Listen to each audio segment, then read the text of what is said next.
નમસ્તે વિદ્યાર્થી મિત્રો, શ્રી શંકર વિદ્યાલય હોમ લર્નિંગમાં આપનું હાર્દિક સ્વાગત છે.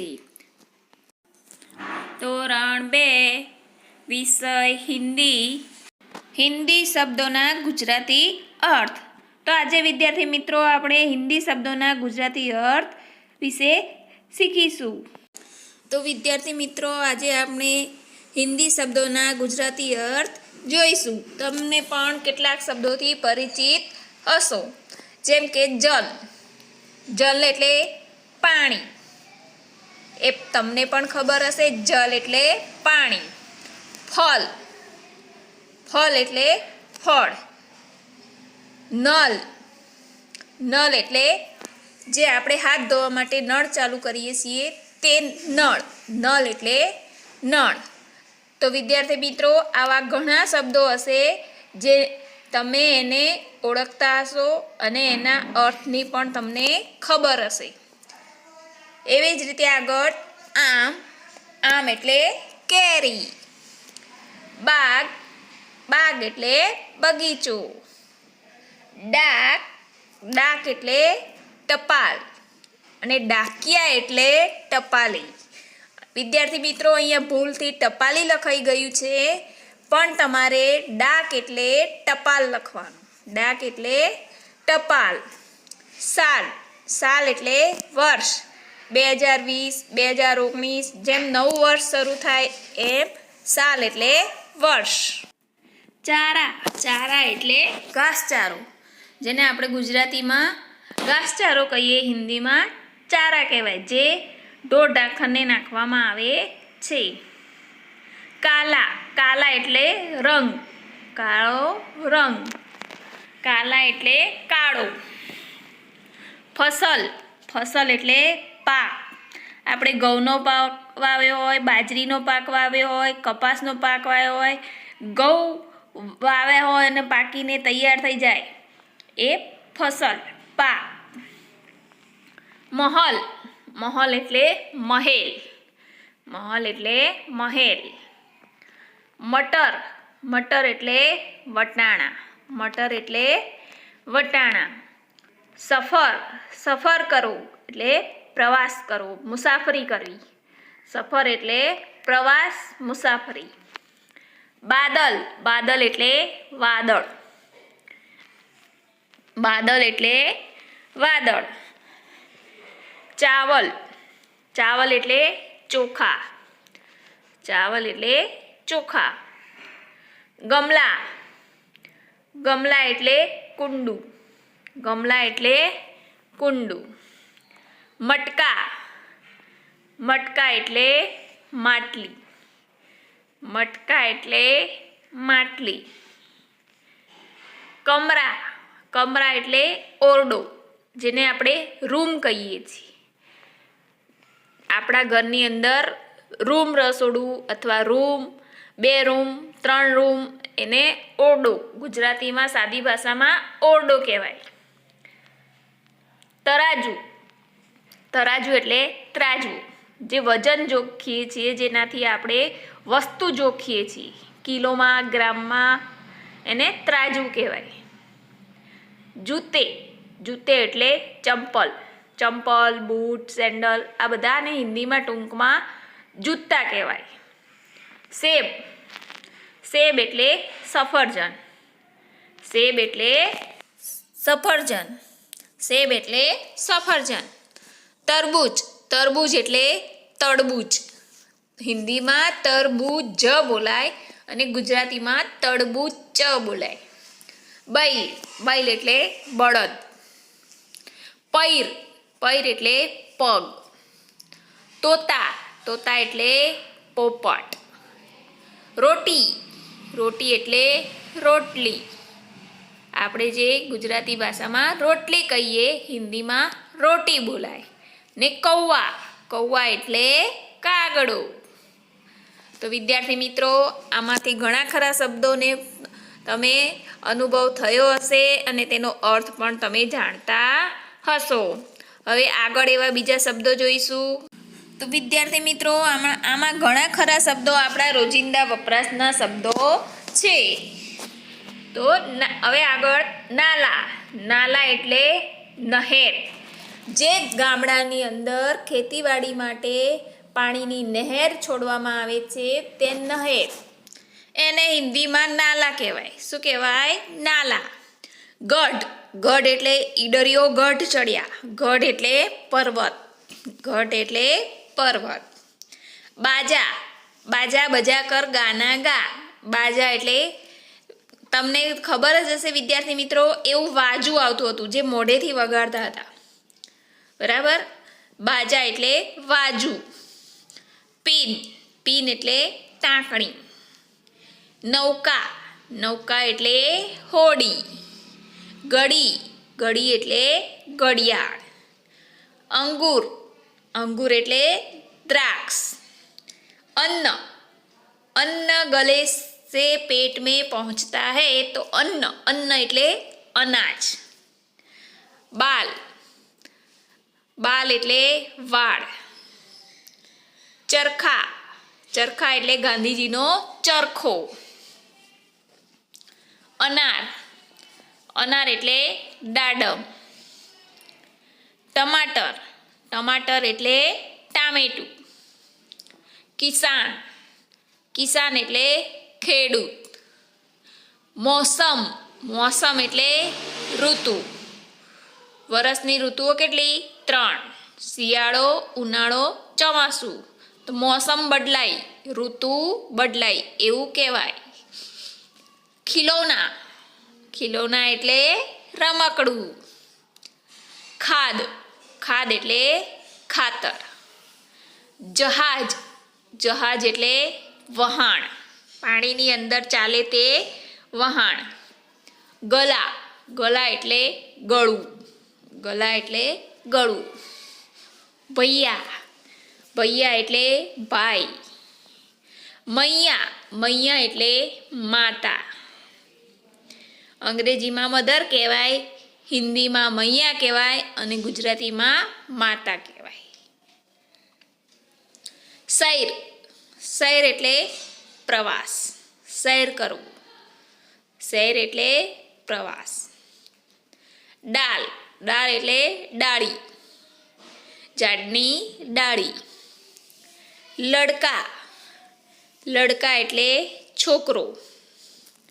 બોતલ. બોતલ એટલે પાણીની બોટલ. બોટલ એટલે બાટલી, બાટલો જે કહીએ તે. ગોબર. ગોબર એટલે છાણ. ટોકરી. ટોકરી એટલે ટોપલી, જેમાં શાકભાજીવાળા, ફળોવાળા શાકભાજી અને ફળો વેચે છે તે. ટોકરી એટલે ટોપલી. લોમડી. લોમડી એટલે શિયાળ. ટીન. ટીન એટલે ડબ્બો. સિર. સિર એટલે માથું. સિર પર બાલ હૈ એટલે સિર એટલે માથું. દિલ. દિલ એટલે હૃદય. જે હૃદયના ધબકારા માપીએ છીએ આપણે તે. દિલ એટલે હૃદય. ગાના. ગાના એટલે ગીત. ઓખલી. ઓખલી એટલે ખાંડણી. તમારા ઘરે વિદ્યાર્થી મિત્રો તમારી મમ્મી લસણ, મરચાં એવું ખાંડતી હશે તે ખાંડણી. તમે પણ તે વસ્તુ જોઈ હશે. બતક. બતક. બતક એટલે હિન્દીમાં ખ બોલાય અને ગુજરાતીમાં બતક બોલાય. બથક એટલે બતક. સિતાર. સિતાર એટલે તંબુરો. કકડી. કકડી એટલે કાકડી. હરા. હરા એટલે લીલો. રંગનું નામ છે, કલરનું નામ છે. હરા એટલે લીલો કલર અથવા લીલો રંગ. કિતાબ. કિતાબ એટલે પુસ્તક, જે આપણે વાંચીએ છીએ તે ચોપડી અથવા પુસ્તક. ગિલાસ. ગિલાસ એટલે ગ્લાસ, જેમાં આપણે પાણી પીએ છીએ તે ગ્લાસ. હવે જો ડાકિયા. ડાકિયા એટલે ટપાલી અને ડાક એટલે ટપાલ. બનિયા. બનિયા એટલે વાણિયો. બનિયા એટલે વાણીઓ. પાઠશાલા, પાઠશાલા એટલે પાઠશાળા, જે આપણે સ્કૂલે જઈએ છીએ તે પાઠશાલા. ચીડિયા, ચીડિયા એટલે પક્ષી, ચીડિયા એટલે પક્ષી. કોઈ પણ પક્ષી આવી શકે અંદર. પોપટ, ચકલી, મેના, કબૂતર એ બધા શું કહેવાય? ચીડિયા. ચીડિયા એટલે પક્ષી. કમલ, કમલ એટલે કમળ. હિન્દીમાં કમલ બોલાય, ગુજરાતીમાં કમળ બોલાય. ઈમલી, ઈમલી એટલે આમલી. તિતલી, તિતલી એટલે પતંગિયું. બિછોના, બિછોના એટલે પાથરણું. ઔષધ, ઔષધ એટલે દવા. ઔષધ એટલે દવા, જે દેશી દવા કહીએ છીએ તે ઔષધિ એટલે દવા, જેને ખાંડીને દવા બનાવવામાં આવે છે. ધનવાન, ધનવાન એટલે પૈસાદાર. ધનવાન એટલે પૈસાદાર. પૌધા, પૌધા એટલે છોડ. પૌધા, પૌધા રોપા તો છોડ રોપ્યો. પૌધા એટલે છોડ. ગહને, ગહને એટલે ઘરેણાં. ગહને એટલે ઘરેણાં. બંગડી, બુટ્ટી એ બધા ઘરેણાં કહેવાય. જૌહરી એટલે ચોકસી અથવા ઝવેરી. જે સોના ચાંદીના દાગીના બનાવે તેને શું કહેવાય? જૌહરી. સોની, ઝવેરી. જૌહરી એટલે ઝવેરી. ઝંડા, ઝંડા એટલે ધ્વજ. તમને ખબર જ હશે, આપણે 15મી ઓગસ્ટ અને 26મી જાન્યુઆરીના દિવસે રાષ્ટ્રધ્વજ ફરકાવીએ છીએ, ઝંડો ફરકાવીએ છીએ. કંગન, કંગન એટલે બંગડી. કંગન એટલે બંગડી. અને કંકડ, કંકડ એટલે કાંકરા. કાગડાએ કાંકરા વીણીને કુંજામાં નાખ્યા. કંકડ, કંકડ એટલે કાંકરા. તલાબ, તલાબ એટલે તળાવ. જે ગામડાની અંદર તળાવ, કૂવો, જ્યાં બધા લોકો કામ કરવા માટે, કપડાં ધોવા માટે, વાસણ ધોવા માટે અને ઢોરને નવડાવવા જતા હોય છે તે તળાવ. દુલ્હારી, દુલ્હારી એટલે વાહલી. કુટિયા, કુટિયા એટલે ઝૂંપડી. ગામડાની અંદર કાચા મકાનો હોય છે તેને ઝૂંપડી કહે છે. બુઢિયા, બુઢિયા એટલે ડોસી. જે બહુ ઉંમરલાયક વૃદ્ધ હોય એને બુઢિયા કહેવાય. બુઢિયા અને બુઢા, બુઢા, બુઢિયા. બુઢિયા એટલે ડોસી અને બુઢા એટલે ડોસો. ઉજાલા, ઉજાલા એટલે અજવાળું. ગુડિયા, ગુડિયા એટલે ઢીંગલી. ચુંદરી, ચુંદરી એટલે ઓઢણી. જે છોકરીઓ ડ્રેસ ઉપર નાખતી હોય છે તે ઓઢણી. કછુઆ, કછુઆ એટલે કાચબો. કછુઆ એટલે કાચબો. બઢિયા એટલે સુંદર. બઢિયા એટલે સુંદર. ભાલુ, ભાલુ એટલે રીંછ. ભાલુ એટલે રીંછ. મેલા, મેલા એટલે મેળો. મેલા એટલે મેળો. વિદ્યાર્થી મિત્રો, તમે મેળામાં જતા હશો. કરેલા, કરેલા એટલે કારેલું.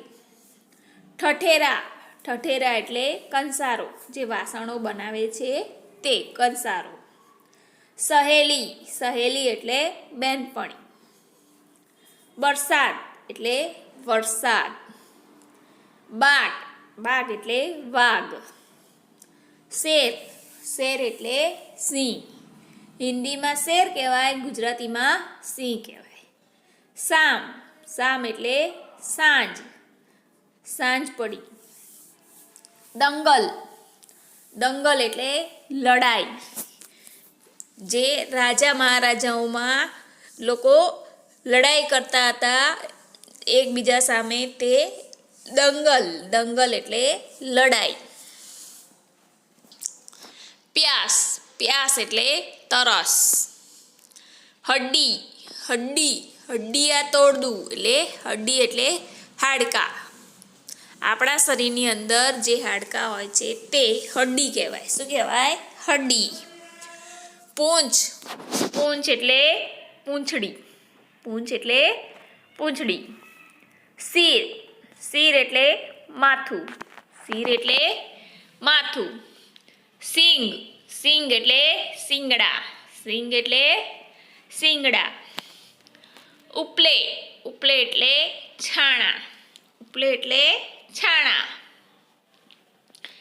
આંગન, આંગન એટલે આંગણું, આંગણ એટલે આંગણું.